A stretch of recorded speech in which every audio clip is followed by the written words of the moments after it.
Welcome to നിതീസ് world. വീടെന്ന് പറയുന്ന എല്ലാവർക്കും ഒരു ഇമോഷനാണല്ലേ, ഭയങ്കര കണക്റ്റാണ്. അപ്പം ഈ മഴയത്ത് പ്രത്യേകിച്ച് നമുക്ക് നമ്മളെ വീട്ടിൽ നിൽക്കുക എന്ന് പറഞ്ഞാൽ അത് ഭയങ്കര ഒരു ഹെവൻലി ഫീലാണ്. അപ്പം ഈ വിൻഡോസൊക്കെ ഞാനിങ്ങനെ തുറന്ന് നിങ്ങളെ കൂട്ടിക്കൊണ്ടുപോകുന്നത് നമ്മുടെ ഒരു പുതിയ ലോകത്തേക്ക്, ഡൈനിങ് റൂമിൽ നിന്ന് നേരെ നിങ്ങളെ കാണുന്ന ഒരു കുഞ്ഞു ലോകത്തേക്കാണ് കേട്ടോ ഞാൻ നിങ്ങളെ കൊണ്ടുപോകുന്നത്.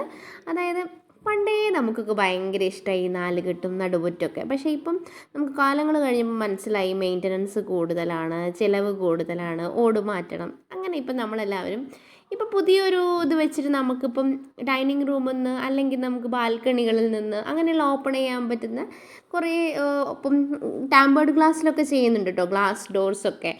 അങ്ങനെ നമുക്ക് ഏത് ഫ്ലോറിൽ വേണമെങ്കിലും ചെയ്തെടുക്കാൻ പറ്റുന്ന സിസ്റ്റംസൊക്കെ ഡെവലപ്പായി. അങ്ങനെ ഇരിക്കുമ്പോഴാണ് നമ്മളിവിടെ ഒരു കുഞ്ഞു സെറ്റപ്പ് ചെയ്തത്. ഇവിടെ നമ്മൾ ഈ ഡൈനിങ് റൂമിൽ നിന്ന് ഇങ്ങനെ തുറന്നു കഴിഞ്ഞാൽ ഇങ്ങനെ ഒരു ചെറിയ സ്പേസിലേക്കാണ് ഓപ്പൺ ആവുക. ഇത് ടാമ്പേർഡ് ഗ്ലാസ് അല്ല. ടാമ്പേർഡ് ഗ്ലാസ്സിലാണെങ്കിൽ കുറച്ചുകൂടി നല്ല ഭംഗിയായിരിക്കും. ഇത് ഈ ജനലഴികളൊക്കെ വേണം എന്നൊരു ആഗ്രഹം കൊണ്ട് ഇങ്ങനെ ചെയ്തെടുത്താണ് കേട്ടോ. അപ്പോൾ ഈ ഒരു വേർട്ടിക്കൽ ഗാർഡൻ്റെ അപ്പുറത്തെ സൈഡ് അടുക്കളയാണ്. ഇവിടെ ഇങ്ങനെ ഹാങ് ചെയ്താണ്, ഫുള്ളി ഒരു പച്ചപ്പ് ക്രിയേറ്റ് ചെയ്യാൻ വേണ്ടിയിട്ട് ജസ്റ്റ് പ്ലാന്റ്സ് ഹാങ് ചെയ്തതാണ്. മഴയത്തൊക്കെ ഇവിടെ ഇരുന്ന് ലാപ്ടോപ്പൊക്കെ വെച്ച് വർക്ക് ചെയ്യുക, അതുപോലെ തന്നെ ഫുഡ് കഴിക്കുക, നല്ല പാട്ടുകൾ കേൾക്കുക, അതൊക്കെ ഭയങ്കര അടിപൊളിയായിട്ടുള്ളൊരു ഫീലാണ്. ഈ പച്ച കാണുന്നത് ടർട്ടിൽ വൈനാണ് കേട്ടോ, നന്നായിട്ടുണ്ടാകും.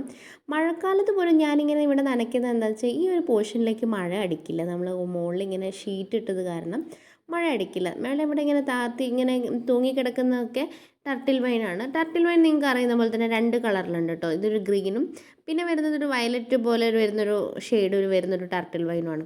പിന്നെ ഇവിടെ താഴെ കാണുന്നവരൊക്കെ ഇത്ര ചില്ലറക്കാരൊന്നും അല്ല കേട്ടോ. ഞാൻ വീട് വെച്ച സമയത്ത് എനിക്ക് ഭയങ്കരമായ ചെടിപ്രാന്തായിരുന്നു. അതായത് ഞാൻ കണ്ട പ്ലാന്റ് ഞാൻ അവർ പറഞ്ഞ വില കൊടുത്ത് വാങ്ങുന്ന സിറ്റുവേഷനൊക്കെ എനിക്കുണ്ടായിരുന്നു. എനിക്ക് തന്നെ എന്നിട്ട് അതൊരു എന്താ പറയുക അൺകൺട്രോൾഡ് ആണെന്ന് തോന്നി. ഞാൻ തന്നെ ലിമിറ്റ് ചെയ്ത് കൊണ്ടുവരികയാണ് കേട്ടോ. ഇപ്പോഴും എനിക്ക് പ്രാന്താണ് ചെടി കാണുമ്പം. പക്ഷേ ഇപ്പം പിന്നെ ഞാൻ തന്നെ പറയും, അയ്യോ അത്രയും കാശ് കൊടുത്ത് വാങ്ങിക്കേണ്ടല്ലോ എന്നുള്ളത്.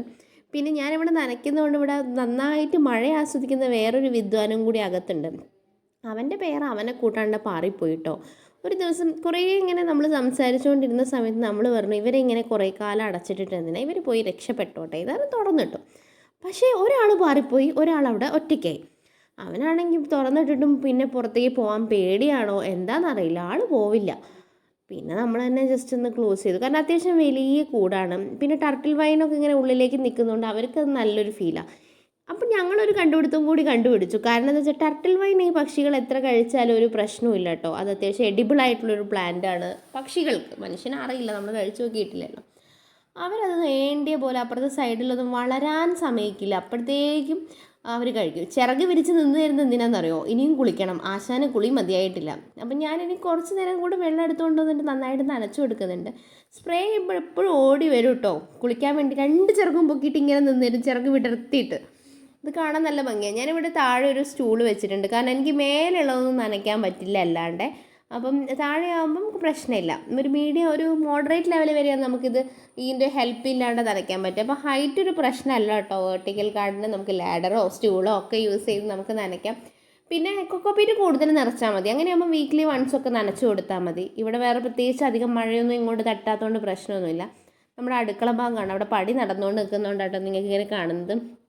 ഞാൻ അങ്ങോട്ട് തിരിയുമ്പോൾ ഇവൻ അങ്ങോട്ട് തിരിയുന്നുണ്ട്, ഇങ്ങോട്ട് തിരിയുമ്പോൾ ഇങ്ങോട്ട് തിരിയുന്നുണ്ട്.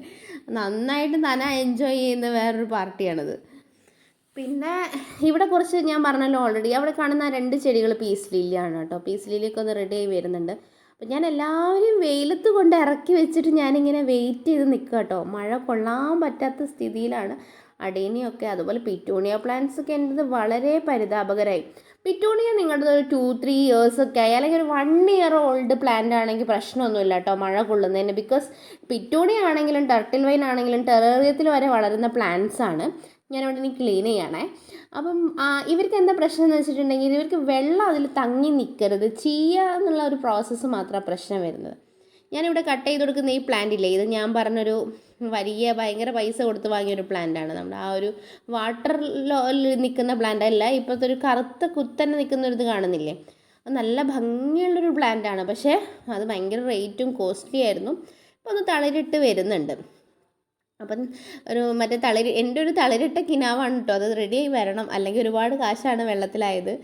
പിന്നെ ഇവരൊക്കെ ഞാൻ എന്താണെന്ന് വെച്ചിട്ടുണ്ടെങ്കിൽ ഒന്ന് സോയിൽ മാറ്റി ഒന്ന് റെജുവിനേറ്റ് ചെയ്ത് എടുത്തതാണ്. അതുകൊണ്ട് തന്നെയുള്ള സ്റ്റാർട്ടിങ്ങിലുള്ള ആ ഒരു മഞ്ഞിപ്പാണ് ആ ഒരു ഇലകളൊക്കെ കട്ട് ചെയ്ത് ഒഴിവാക്കി റെഡിയാവും. കാരണം ഇപ്പോൾ ബയോ പൊട്ടാഷ് കിട്ടുന്നുണ്ട്. ഞാൻ ബോൾസായിട്ട് ബയോ പൊട്ടാഷാണ് കേട്ടോ ഇപ്രാവശ്യം ഇട്ട് കൊടുത്തത്. എനിക്ക് അത്യാവശ്യം അടിപൊളിയായിട്ട് തോന്നി. പിന്നെ മഴക്കാലത്ത് മസ്റ്റായിട്ടും നിങ്ങൾ എന്ത് ചെയ്യുകയെന്ന് വെച്ചിട്ടുണ്ടെങ്കിൽ മഴയുടെ ഗ്യാപ്പ് വരുമ്പം നീം ഓയിൽ ഇടയ്ക്കൊന്ന് സ്പ്രേ ചെയ്ത് കൊടുക്കുക. കാരണം പലതരത്തിലുള്ള പ്രാണികൾ വരും.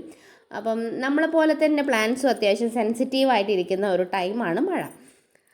അപ്പം നമ്മൾ നന്നായിട്ട് നീം ഓയിൽ സ്പ്രേ ചെയ്ത് കൊടുക്കുന്ന സമയത്ത് അതിൻ്റെ ആ ഒരു സ്മെല്ല് ഭയങ്കര ഇറിറ്റേഷൻ ഉണ്ടാക്കും ഈ പ്രാണികൾക്കും ഇൻസെക്ട്സിനൊക്കെ. ഈ പ്ലാന്റാണ് ഭയങ്കര കോസ്റ്റ്ലി ആയിട്ടുള്ള വേറൊരു പ്ലാന്റാണ് ഇതിന്ന് അതുപോലെ തന്നെ പുതിയ പ്ലാന്റ് ഉണ്ടാവുക എന്നുള്ള പ്രോസസ്സ് ഭയങ്കര ഡിലേ ആണ് കേട്ടോ. പെട്ടെന്ന് ഉണ്ടാവുകയില്ല. പിന്നെ ഈ പ്ലാന്റുകളൊക്കെ ഈ പറഞ്ഞ പോലെ തന്നെ വെറൈറ്റി പ്ലാന്റ്സ് കാണുമ്പോൾ ഞാൻ നഴ്സറിയിൽ നിന്ന് വാങ്ങിക്കൊണ്ടുവന്ന പ്ലാന്റ്സ് ആണ് ഇതൊക്കെ. ഇവർ പിന്നെ കുറേ ആയി ഇതൊക്കെ ട്രേ എടുത്തിട്ട് ക്ലീൻ ആക്കാനുള്ള ഒരു സമയമായി. അതൊക്കെ നമ്മൾ പുറത്ത് തന്നെ കൊണ്ടുപോയി കളയണം കേട്ടോ. ബിക്കോസ് ഇവിടെ ഇൻ്റർലോക്ക് ഇട്ടത് കാരണം നമ്മൾ ട്രേ വെക്കുമ്പം നമുക്ക് വലിയൊരു അഡ്വാൻറ്റേജ് നിങ്ങൾക്ക് കാണാം. താഴെ ആ പച്ചയിലൊന്നും നമുക്ക് ഈ ചെളിയൊന്നും ആവുന്നില്ല. ഇവിടെയൊക്കെ ഞാനിതാ ഈ പെയിൻറ്റ് അടിക്കുന്ന ബ്രഷില്ലേ, ആ ബ്രഷാണ് കേട്ടോ യൂസ് ചെയ്യുന്നത് ഇവിടെ ഒന്ന് തട്ടിയെടുക്കാൻ വേണ്ടിയിട്ട്.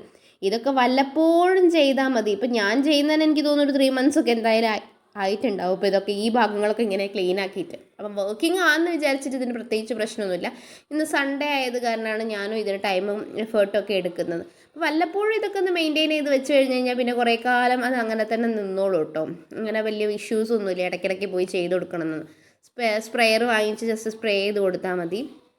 പിന്നെയെന്ന് പറഞ്ഞാൽ എന്നും ഇതിൻ്റെ പിന്നാലെ നടക്കുമ്പോഴാണല്ലോ നമുക്കും ഭയങ്കര നമ്മുടെ ഒരു എനർജി ലോസ് ഉണ്ടാവും. പിന്നെ അതുപോലെ തന്നെ നമുക്ക് എല്ലാ ദിവസവും നമുക്ക് ഒരുപോലെ ആയിരിക്കില്ല ടൈമും ഉണ്ടാവുക. വർക്കും എല്ലാം ബാലൻസ് ചെയ്ത് പോകണമല്ലോ. അപ്പം ഇഷ്ടം ഉണ്ടായാൽ മതി കുറച്ച്. അപ്പം ബാക്കിയൊക്കെ നമുക്ക് തന്നെ ടൈം ഉണ്ടാക്കി എടുക്കാവുന്നതാണ്. അപ്പോൾ ഞാൻ ഇവിടെയൊക്കെ ഒന്ന് തുടച്ച് മിനുക്കി റെഡിയാക്കിയിരിക്കുന്നത്. കാരണം എനിക്ക് മോപ്പിൻ്റെ മറ്റേ സ്റ്റിക്ക് യൂസ് ചെയ്ത് ഇവിടെ തുടയ്ക്കാൻ ഭയങ്കര ബുദ്ധിമുട്ടാണ്. അപ്പോൾ ഞാൻ എന്താണെന്ന് വെച്ചിട്ടുണ്ടെങ്കിൽ ചുമരിൻ്റെ മേലെ ലൈറ്റിൻ്റെ മേലേക്ക് മെല്ലെ ഇതാക്കുന്നുണ്ട്. സ്വിച്ച് ബോർഡിൻ്റെ മുകളിലേക്കൊന്നും ഞാൻ പോകുന്നില്ല, നനഞ്ഞ തുണി ആയതുകൊണ്ട്. അവിടെ ഇവിടെയൊക്കെ മാറാല അത് ഇത് കാണുന്നതൊക്കെ തൊട്ടി വൃത്തിയാക്കി എടുക്കുകയാണ് ചെയ്യുന്നത്. ഞാൻ നിങ്ങളെ പിറ്റൂണിയെ കാണിച്ചു തരാം കേട്ടോ. പിറ്റൂണി എൻ്റെ കയ്യിൽ 5 വെറൈറ്റീസ് ഉണ്ടായിരുന്നു. അതുപോലെ വേറൊരു പ്ലാന്റും ഉണ്ടായിരുന്നു. അപ്പം ആ 5 വെറൈറ്റിയിൽ ഇപ്പം 4 വെറൈറ്റിയേ ഉള്ളൂ. ഒന്ന് മഴയിൽ കംപ്ലീറ്റ്ലി പോയിട്ടുണ്ട്. അപ്പം ഞാൻ ബാക്കിയുള്ളവരൊന്ന് സെറ്റാക്കി എടുത്തിട്ടുണ്ട്. പിന്നെ ഒരു പോകാനായൊരു പ്ലാന്റ് ഉണ്ട്. അതൊന്ന് റെഡിയായി കിട്ടുമെന്നുള്ള പ്രതീക്ഷയിൽ അതും ഞാൻ മാറ്റി നട്ടിട്ടുണ്ട്. അതാണ് ഈ ഒരു മഴക്കാലത്ത് നമ്മൾ ശ്രദ്ധിച്ചിട്ടില്ലെങ്കിലൊരു ബുദ്ധിമുട്ട്. പിന്നെ ഞാൻ നെക്സ്റ്റ് ഇനി ഒരു വീഡിയോ ചെയ്യാം കേട്ടോ. എങ്ങനെയാണ് ഇൻ്റർലോക്ക് ചെയ്ത മുറ്റത്തും അതുപോലെ തന്നെ പെയിൻറ്റ് ചെയ്ത മുറ്റത്തൊക്കെ മുറ്റം വൃത്തികേടാകാതെ ചെടി നമ്മൾ മെയിൻറ്റെയിൻ ചെയ്യുക. അപ്പോൾ ട്രേ വെച്ചാൽ ട്രേയിലും ചെളിവെള്ളം ഇറങ്ങും. അപ്പോൾ അതെങ്ങനെ നമുക്ക് ഒഴിവാക്കാനുള്ള ബുദ്ധിമുട്ടുകൾ എങ്ങനെയൊക്കെയാണ്, അതിൻ്റെ ഡ്രോബാക്സും മെറിറ്റ്സും ഒക്കെ കൂടെ വെച്ചിട്ട് നല്ലൊരു വീഡിയോ ചെയ്യാം. അപ്പോൾ നിങ്ങൾക്ക് ഭയങ്കര യൂസ്ഫുൾ ആയിരിക്കും. ഇതുപോലെ തന്നെ നിങ്ങൾക്ക് ഈ ഒരു വീഡിയോ കണ്ടാൽ അറിയാം മഴക്കാലത്ത് ഇങ്ങനെയൊരു സ്പേസ് നമ്മൾ എങ്ങനെയാണ് മെയിൻറ്റെയിൻ ചെയ്യുന്നതെന്ന്. ഇവിടെ ഒരുപാട് ചട്ടികൾ വെച്ചിട്ടില്ല. അടീനിയം നമുക്ക് ഇവിടെ കൊണ്ടുവന്ന് വെക്കണം. അപ്പം ഇന്ന് ഞാൻ ഓൾറെഡി നിങ്ങളോട് പറഞ്ഞല്ലോ, നല്ല വെയിലുള്ള ദിവസമായതുകൊണ്ട് നമ്മൾ എല്ലാവരെയും കൂടി ഇറക്കി വിട്ടത്. ഈ ആടുമാടുകളെ കൂട്ടത്തോടെ ഇറക്കി വിടുന്നവരെ എല്ലാവരും ഉണ്ട് മുറ്റത്ത് ഇങ്ങനെ വരിക്ക് നിൽക്കുന്നു. അപ്പം മഴ പെയ്യുന്നതിന് മുന്നേ വെയിൽ പോയതും അവരെ ഒന്ന് എടുത്തിട്ട് ഇങ്ങോട്ട് കയറ്റി വെക്കണം. ഇനി ഇങ്ങോട്ട് കയറ്റി വെച്ചാൽ ഇനി അടുത്ത വെയിൽ വരുന്ന സമയത്ത് മാത്രമേ ഇവരെ പുറത്തിറക്കുള്ളൂ കേട്ടോ. കാരണം അന്നത്തെ ഞാൻ അടീനിയത്തിൻ്റെ വീഡിയോയിൽ നിങ്ങൾ കണ്ടില്ലേ, ആ മാറ്റി വെച്ച് നമ്മൾ സിറ്റ് ഔട്ടിലേക്കൊക്കെ എടുത്തു വെച്ചു. പക്ഷേ ഭയങ്കര ശക്തിയിലാണ് കാറ്റും മഴ ഉണ്ടായിരുന്നത്. സിറ്റ് ഔട്ടിൽ വരെ വെള്ളം കയറി. അപ്പോൾ എനിക്ക് മനസ്സിലായി ഇനി ആ ഒരു ഓപ്ഷൻ ഇവിടെ വർക്കൗട്ട് ആവില്ല, ഇവിടെ സ്പേസ് ഉണ്ടാക്കുക എന്നുള്ളൊരു ഓപ്ഷനേ ഉള്ളൂ എന്ന്.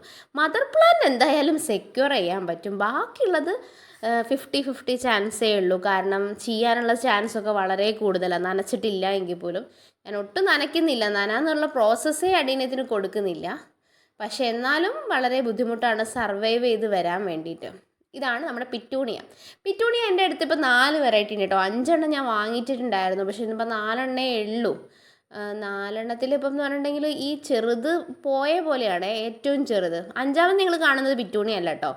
പിന്നെ ഇല ഇതുപോലെ നീം ഓയിൽ വെച്ചിട്ട് നല്ലോണം വൈപ്പ് ചെയ്ത് കൊടുക്കണം. അപ്പോഴാണ് അതിനൊരു ഷൈനിങ് ഒക്കെ ഉണ്ടാവുക കേട്ടോ. അപ്പം ഞാനിവിടെ നന്നായിട്ട് വൈപ്പ് ചെയ്ത് കൊടുക്കണം. പിന്നെ ഈ ഇലയുടെ തറ്റത്തായിട്ട് നല്ലോണം ഇങ്ങനെ ഗ്രേ കളറിൽ വരികയൊക്കെ ആണെങ്കിൽ ഒന്നെങ്കിൽ വാട്ടർ കൂടുതലാണ്, വാട്ടർ കുറവാണ്, അങ്ങനത്തെ രണ്ടിലും ഏതെങ്കിലും ഒന്നായിരിക്കും. സോയിൽ ടെസ്റ്റ് ചെയ്തിട്ട് മാത്രം വെള്ളം ആഡ് ചെയ്ത് കൊടുത്താൽ മതി.